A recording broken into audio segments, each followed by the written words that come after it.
So this is Laurie Bowen, Hi, everyone. and you are my friend and expert in home food preservation at University of Maine Cooperative Extension. And we are talking about canning, do's and don'ts. This is the time of year when many of us are canning our vegetables that we grew this summer, or maybe vegetables that other people grew this summer. I like to go to my local farmer's market and buy vegetables from them and can them. And I'm also starting my canning for holiday gifts. Yeah, Jams, jellies, one. that's a big one. Yeah. So I got into this about a year or two ago, and what I found is there are a lot of Facebook pages, there's a lot of advice out there, and it can be very confusing in terms of what to believe, what not to believe. And bottom line is, I don't want to make my family sick, and I don't want to gift you my lovely jam and make you sick. Right. So and we don't want that either. But no. there's a lot of historical knowledge out there that I think that we want to pass on, but we've lost a few generations. But the thing to keep in mind is science is always evolving, and so we want to make sure we're getting the most current recommendations from reputable resources. Yeah. And make sure that the recipes we're using are current. I'm one of those people that, I can always say, well, that's how my mom always did it, and I'm not dead yet. Well, yes, that's true. Yeah. I'm obviously not dead, but that does not mean I'm going to do it necessarily according to those recommendations at that time. Right, okay. So, for instance, we talk about reputable resources and the recipes being tested, and I think that's one of my concerns on a lot of social media outlets, vlogs and blogs and whatnot. Because, a lot of it is historical knowledge that maybe is not current anymore. Extension nationally is a reputable tested resource. All of the recipes have been tested for pH, for everything down to headspace, which is vitally important. I want to talk about that in a minute. Absolutely. But I don't want to get distracted from the safe practices. So Easy to Preserve is a go-to resource, and that's University of Georgia. Oh. USDA. Also, we have the books right here. And of course, Ball, Oh yeah. And Ball is the Bible of canning. The Ball Bible right there. So notice all the little tabs I've got. But so these are tested. I know that these are going to give me the information that I need to be safe. It's going to have processing time. It's going to have headspace, which is vitally important. And it's going to have, step-by-step instructions that we can trust, and as long as we follow them, no one's going to get sick. Okay, that's good. But there are things out there I just want to mention real quick. No, yeah. So things like kettle canning, not a safe practice, and I see that one a lot. Okay. And kettle canning is basically taking hot food, putting it in a hot jar, but then you're not processing it. So your jars will seal. You'll hear that. Right. That we all like to hear. Love that. But you haven't created a safe vacuum seal. Oh. And then there's oven canning, not a safe practice. You're not going to reach the proper temperatures. Canning jars are made for moist heat. So things like warming your jars in the oven, going to shorten the life of your jars for sure, but not recommended. We want to warm our jars with moist heat, so that's with water and with steam. Okay. And I'm pointing here, like you can see. But let's see what else. Oh goodness, I still cringe at this one too. So back in the day when you were doing jams and jellies, you would and other recipes, you would invert your jar. You would turn it upside down. Well, what you're doing is you're forcing that hot food product towards your lid, and then you turn it back. And so, of course, that lid is going to go concave. That does not mean you just got a vacuum seal, though. Oh. So no inverting your jars is another big thing. Because I see that a lot. I don't do it, so don't do it. That's good. I'm glad you don't do it. No. But as I said, there's still some old recommendations. Like I'm even seeing still a recommendation to put paraffin wax on the top of your gently jars, that's not a seal. No, that's just, we're going to introduce bacteria right off the get-go. And then type of jars. Type of jars, super important. You got to use the jars made for canning. Yeah. We all want to be thrifty. We all want to recycle, reduce, reuse, but we can't use, jars that mayonnaise came in. We certainly can't reuse the lids. We need these 2-part lids that we have here. So yeah, this is our lid and this is our screw band. We can use our screw bands over and over again, right? As long as they're not rusty or dented. And the jar over and over again, as long as it's not chipped or jars anything. are, I always like to just mention when I give canned goods away, and if you want to return the jar. Yeah, me too. Especially I'll when take they're it hard back. to find. Yeah. Yep. But yeah. These, after one use, you open your lovely jam and jelly, get rid of these. Once you've eaten everything out of it, I keep it for storage. Oh, right, in the fridge, yeah. But And don't use it to can again. I resist the temptation even to reuse it for other purposes, because I don't want it in circulation, so to speak. Right. That could be bad. Good. Let's see, what else am I still seeing? Did I mention dry canning? So dry canning is kind of a new sensation, I think. Talk about that. So dry canning is where folks are taking like a lot of root crops, but like corn or carrots, and they're not adding liquid before they process the jars, so it's just the produce in the jar. And keep in mind, these recipes that are tested, include liquid to solid ratio, and that involves heat penetration.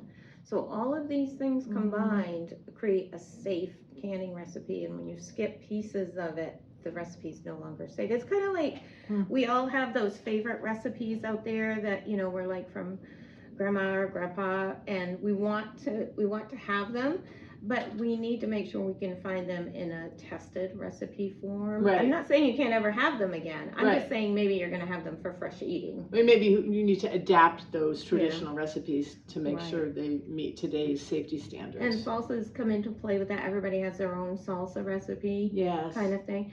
The best thing I can recommend really is contact your local extension office or one of the food systems professionals.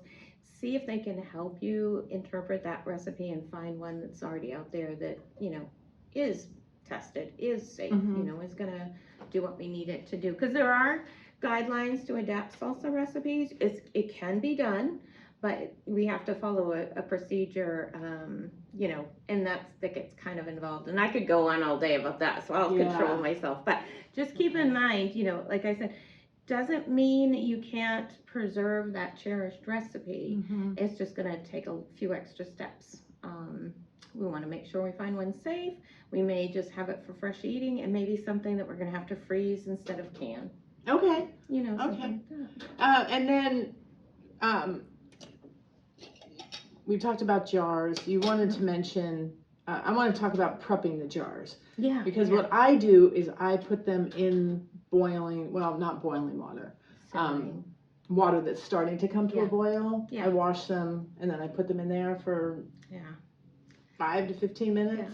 Is that okay? I'm glad you brought that up. This is great. So what we need to remember is if our recipe says that we're going to process it for less than 10 minutes, then we need to sterilize our jars. Okay, so less than 10 minutes you have to sterilize jars. Yeah. Okay. And the most common recipes that say, less than 10 minutes of being in the can are going to be like jams and jellies. Right. So, for example, what I do when I'm prepping is, and I think I've already taken them out, I did, but I also put my jars in here.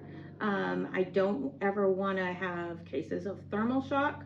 So like when I fill the canner, I'll put the jars in and they all heat up together. And I make sure when I take jars out or in, not only am I leaving them level with my jar lifter, but I also am not going to put them on a natural surface. So in other words, if you have granite, I put mine on a towel.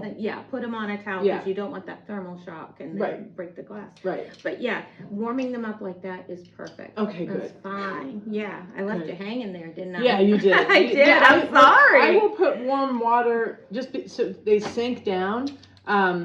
I'll put warm water in them and then sink them Yeah. down on the rack, because Yeah. that's the other thing, you need a rack or a towel Yeah. or something to separate the jars from the bottom of the pot if you're water canning, right?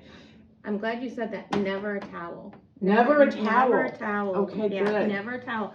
And the reason why, there's a reason for everything. Yeah. The reason why is because when we're doing any type of canning, but particularly boiling water bath canning, that boiling water needs to go under, in, and around, and just around, so we have even heat penetration. Right. And that towel would stop that from happening. Right. So we always have a rack. Yeah, that's what I use mostly, is a rack. Now I'm a clumsy person. Yeah. So I take this type out of my pressure canner and put it in my boiling water bath canner. This, usually you see a rack. That's what I have. Rack. Yeah. Kind of racky. And I'm just a little clumsy, so I've switched out that. See, I've got the holes. I've got the holes, so the water, is going can circulate. In. Yeah, we need that. So that's what we do with that. This is really good. Yeah. And let's see. So you put them in, you warm them in the water, then you take them out on a towel. Like, that's what I always do. Then you start filling them. Take them out one at a time. One at a time, and then kind of pour the water out and put them out. Work in small batches. Yes. Yeah. Because you don't want them to get cool. Yeah, it's not worth it. I have tried to be like the assembly line person and do huge batches. Work in small batches. Okay. You'll make out much better. Each jar you'll know was done properly. You're not crowding the canner. Yeah, you're not exposing the food longer times, to the air, and the chance of temperatures causing bacteria growth, things like that. So work in small batches. Yeah, I'm glad you said that, because I don't know about you, but I'm really busy. And so when I'm in canning mode, I'm like, I just want to can everything, and I want to get a ton of stuff done and get all my tomatoes done, and I just, but you're right. That's a good point. So speaking of that, though, keep in mind too, you're not stuck with just one type of food preservation. Like what I find myself when I'm overwhelmed with tomatoes, because they all come at once, I'll pick out my best ones and I'll do the sauce. We know that canning takes longer. The other ones, not so much. I'm just going to freeze them. When I thaw them, the skins are going to pull right off. Right. And I'll just use those for soups, and sauces, stews. So by freezing them, it's a much faster process. So then I've caught up, and then I can really spend my time doing the sauces that I love. Right, the sauces or the salsas, as you mentioned, or using the tomatoes for that. And if you've got some more, throw them on the dehydrator. Those are great too. So, work in small batches, and you're planning ahead as to what size jar you're going to use. I used to do a lot more in quarts because, consumed more. Now that things are, a smaller number, I'm doing more things in pints. And so it's helping on how much we consume, and you don't feel like you have to eat pickles all week long. You can, do it manageably. That's a good point. I do a lot of applesauce. I love doing applesauce. It's easy. It's just time consuming because I peel them, but then I just cook them down in the crock pot and mash them up. And my dad's a huge fan of my applesauce, and I find that this is a really good size. He loves it. He just gets his little jar. And he's happy, but that's a great size. And if you're taking lunches, I mean, that's you can throw it in a lunch. I even do the small little bitties to throw in my lunch bag. But I did. You're right, with the larger jars, even salsas. I find I'll use a pint or a half pint, because then you don't feel pressure to eat it all. I know. You're like staring at it every time you open the fridge. We gotta eat that. We have to have more salsa. Which usually that's not a hardship, but Now you mentioned headspace. So let's talk about that. That's important. So just for anybody who doesn't know, what is headspace? What are we talking about? So headspace is the distance between the lid, the top of the jar, and the food product that you have in there. Right. So it can be anywhere from an inch to a quarter of an inch. We have these fantastic measuring tools. Yeah, these are cool. 1 inch is right here, and then 3/4, 1/2, and then 1/4. And so say my recipe says I need a 1/2 inch of headspace. I'll find my 1/2 inch on my tool. Put it a little closer. And then I'll put it on the edge. And I want to make sure my food product is coming up to the bottom that's in the jar. Yeah, I think you can see Oh, it. that's Yeah. cool. I mean, you don't have to have one of these. You can eyeball it. I kind of eyeball it. No, don't eyeball. Okay, don't eyeball it. It's all right. I was gonna say grab a ruler, but this is ruler, so much yeah. easier. Yeah, these are great. And I don't do this, but you can, and they recommend it. If you're gonna release as much oxygen out of the jar as you can, once you know you've got everything in there, and you can slide this around the edge, and what that does is releases more oxygen. This is a form of a bubble freer. I don't like doing that because then next time I'm trying to measure headspace, it's all icky. Yeah. So they also have these handy little rigs, and there's a reason there are magnets on there. But I just take this, or if I have a little spatula, I just run it around the edge and the bubbles come up. I like this better. But you don't have to have this, you know, like I said, chopsticks. I use a chopstick. Yeah. Yeah, I mean, I sterilize it, but I use a chopstick. Yeah, anything that's just going to help get but no metal. No metal. Because the metal can go down in there and crack your jar and you never even know it. Yeah. You know. Yeah. But these are fun because these have a magnet on them. Yeah, those you pick up your, after you've got your lids and everything all clean. Yeah. All the recipes that I follow have headspace recommendations, like they tell you. But I have found that when a jar hasn't sealed, it's usually because I messed up with the headspace. Yeah, it can, and too much is as awful as too little. Too much. Yeah. You know, you can get lid buckling and different things. Now, sometimes you won't even know why a jar didn't seal. Yeah. Excuse me. What we do. It's so annoying. Yeah, it is. It makes you so sad. But we always wipe off after we're ready to put the lid on. Yeah, wipe off the top. Yeah. And then put your lid on. Right. But sometimes it just fails. It's just a mystery of the universe. But that doesn't mean do not throw it away. It's not unsafe. So here's a question. Yeah. And that's what I'll do. Like, all right, the jar didn't seal. We're just gonna eat it. Yeah. But what if I don't want to eat it? What if I want to try to perfectly fine recan it? Yeah. Then here's what I do. Tell me if it's right or wrong. This is a test. I will try to do it within 24 hours. Yep. And then I open it up and I wipe, make sure there's nothing that got in the way. Maybe take some out if it looks like it's too full. Then I use a new one of these. A new one, correct. I use a new one of these in the ring and just clean it up and put it back. Yeah. So you can do that too. Yeah. Okay. Again, we're keeping an eye out for any type of thermal shock. So, you know, we want to make sure that, you know. I warm the jars. Yeah, okay. But wait, no. What do I do? Sometimes I take the food out, sometimes I keep it in, and if I keep it in, I try to do it while the jar is still warm, and just sort of slowly. Yeah. Well, if the water takes it, yeah.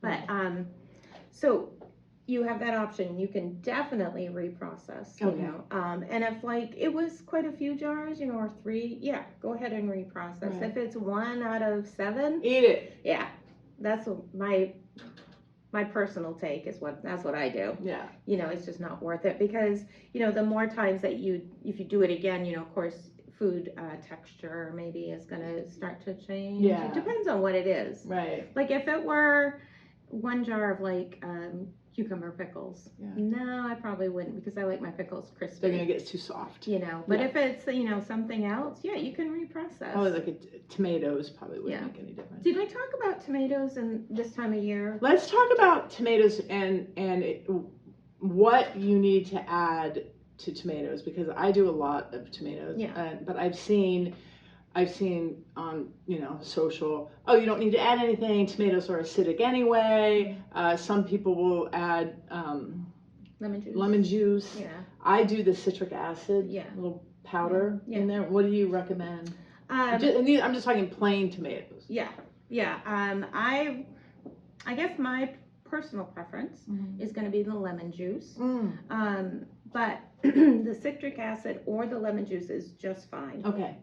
Keep in mind though, do not, you know the little bottles that look like a fresh a lemon, you know, they're small. Oh yeah, the squeeze bottles. Yeah, don't use those. No, use real lemon. Real lemon juice that's bottled because in the little squirt bottles, we don't know what the pH is. Oh, right. So we don't know if it's really acidifying or not. Right. Whereas bottled lemon juice. Yeah. We know that it's acidified and it's the Okay. proper level. Okay. But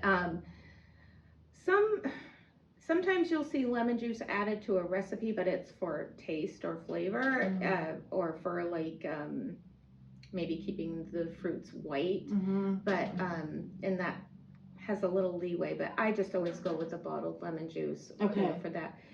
But the bottled lemon juice and the citric acid, one or the other, is always going to have to be added to your tomatoes because the pH of tomatoes has changed. Right, they're not as acidic as they may have been back when your grandparents were canning. So a tomato is the most acidic when it's green, and the more it ripens, that pH level increases.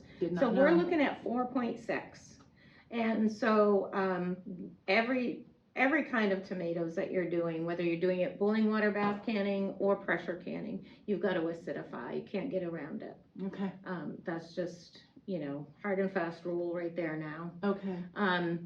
And this time of year, the clock is ticking, and we're all worried about that first frost and kind of babying the last of our tomatoes along. You can't use them for food preservation. You can't use them if they've been hit by a frost. Really? Because it actually increases the pH. Oh. So we're even higher than that 4.6. Interesting. Yeah. Interesting. So we can't, unfortunately,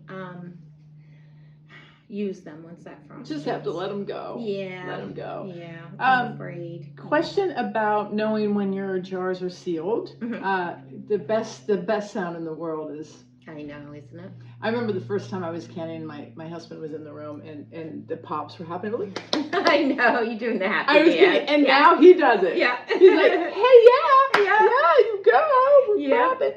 But that ping sound. Yeah, my husband's the same. It's like, he knows what I mean. Yeah. Then the other thing I do is after they've been cooling for a while is I take a little spoon and I just it's almost like playing an instrument. Right. Just to hear that ding, ding, ding, ding, ding, or if it's a thud, then I know it hasn't sealed. So 12 hours, don't move the jars for 12 hours. Don't touch the jars Don't for 12. Don't move them, 12 hours, okay. And when you take them out, they're gonna probably, a lot of them are gonna be very loose. Yes. And you're gonna be like, and you're gonna be tempted to tighten them back up. Don't. Because we're only ever gonna do fingertip tight anyway. Right. And while I'm thinking of it, when we store our jars, we store them without screw bands. Yeah. Yeah. Okay. We'll talk more about that. But anyway, so yes, we can do the thumb test. That's obviously not sealed. Right.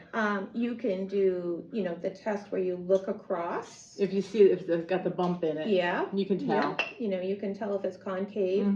I have a little I wish I had the ability to do the spoon test, but you described it beautifully anyway. But my hearing is just not, but there's three ways, and so that's great. Yes. Once we've established that they're sealed, we'll remove the screw bands. Make sure our jars are clean, because if we leave this on, we could be presented with a false seal. This might be holding it down when you lose your seal for whatever reason, and you wouldn't know it. Right. So so I wipe after they've been sitting. I usually wait till the next day because I'm busy. I just wipe these. I just do a little quick wipe, and then I put a little label on them and put them up. And I don't stack jars on top of other jars. You can do too high. You can do too high? You can? Okay, so you can do that and that's fine? Yeah. Okay, that's good to know. And anytime, it's a little hard with the jelly jars, but anytime that you can offset them, even better. Right. Right, so they're not directly on top of each other. I put a little piece of cardboard in between, and that's how I do it. Yeah. This is one of my favorite things. Isn't it? In the whole way. I use it for a lot of things. So easy to put your food in there. The funnel is great. Yeah, and the funnel's great. It reduces how much you have to wash off the lid. Yeah. I think. And it just makes cleanup so much easier. Yeah. I use it for a lot of different stuff. Yeah, this is worth a couple bucks. Yeah, for sure. So and the other thing I love about canning is I started with one of these that I found at a yard sale for $10. I was like, oh, this person must have canned for a long time. It's great. And then, all I started with this and this, and a chopstick for debubbling. Yep. And this is something I need to get, the headspace. Yep. And then jars. And the nice thing about it too is the first, you know, when you start, you're going to spend some money on jars, Yeah. but then you reuse them. Yeah, And- over and over. Yeah, over and over, and then you have to buy the, you know, the lids. Yeah. Anything else that we haven't talked about that? Oh, let's see. We talked about really big don'ts. What about how long can the food stay in storage? Because that's another thing I say. Oh, I've had stuff for 5 years that was Yeah. fine. What do you recommend? It becomes a quality issue. Okay. So the recommendation is consume it within a year for Okay. best quality. Okay. You know, Yeah. it's, I know there are people out there that have had it for 5 years, but it's all going to result in quality. Mm-hmm. And the recommendation is consume it within a year. Yeah. Okay, good to know. Yeah. Good to know. Let's see. Let's see. I think we've hit just about everything. I think we Did have. I go back and we talked about sterilizing the job. Let me give the pressure canner just a quick. Yes. Yeah. So this would be your water bath canning with your water, and this is a pressure canner. I have not graduated to pressure canning yet. It gives me anxiety. Yeah, very common. You'll still see me like go, you know, and I'm up in front of a crowd of, you know, in one of my workshops. Yeah. I'm like, oh, you know, It's like opening a bottle of champagne. Yeah, yeah. Uh-huh. But I figure, you know, most folks are using like Instapots and things Right. now. And that's, you know, pressure cooking. Right. But anyway, so annually, if you have a gauge, you need to have that tested. You can just bring it in. It's free of charge, free service. We'll test it, see where it's at, if it's accurate, if it needs any adjustments. Okay. But the big thing to remember is this is heating with hot water, boiling water. We need like 1 inch to 2 inches above our jars when we're using this. Right. So boiling water, this is going to heat with steam. This is going to give us, you know, water boils at 212 degrees Fahrenheit. This is going to get up to 240. Oh, wow. With steam, because we're only going to put a small amount of water in there, and it's going to, and then what we're going to do is, as it heats up, we're going to vent out all the oxygen in it. Yeah. And that's going to be this plume of steam for 10 minutes. But then we're going to put this on, and then so it's just steam in there. So we're getting the higher temperatures. We're killing, you know, the botulism, Clostridium botulinum that's in there. And that's what's important. So low acid foods, high acid Right. foods. So there are foods that you can't safely water bath can, but you can use in a pressure canner. Like you said, low acid foods. So meats, carrots, that kind of thing. You know, peas, green beans, Right. things like that. Now there are some things, you know, that we kind of change what they are, like our dilly beans.